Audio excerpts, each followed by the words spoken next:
Apache Spark helps you work with big data faster than traditional systems. Through its distributed processing engine, Spark achieves distributed processing through its architecture, which is built around a concept called a cluster. Let's look at each component of a cluster individually. At the heart of Spark is the driver. This acts like the manager of the entire operation. It orchestrates parallel operations in the Spark cluster. When you submit a Spark job to the cluster, the driver handles three key things. First, it breaks your job into stages, consisting of smaller tasks that can run in parallel.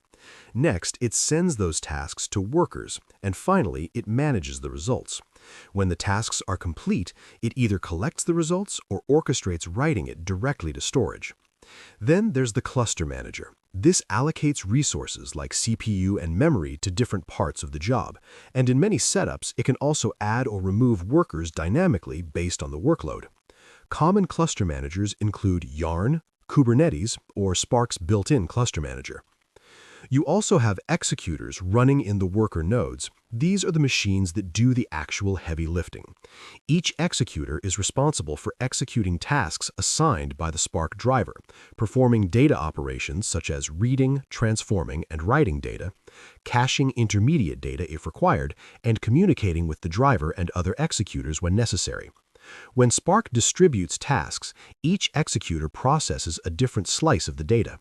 Both the driver and the executor processes work in Java virtual machines.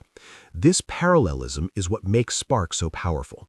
The worker nodes contain slots. The number of slots is dependent on the number of cores and CPU in that node. Each slot can run one task at a time. So, for example, if an executor has 4 cores, then it can handle 4 slots, meaning 4 tasks can run in parallel on that executor. If all of the worker node's slots are handling tasks, then the cluster manager can provision another worker node to process that task, depending on how you've configured the cluster. So, in summary, you have the driver managing the workflow, executors performing the tasks, and the cluster manager overseeing resource allocation.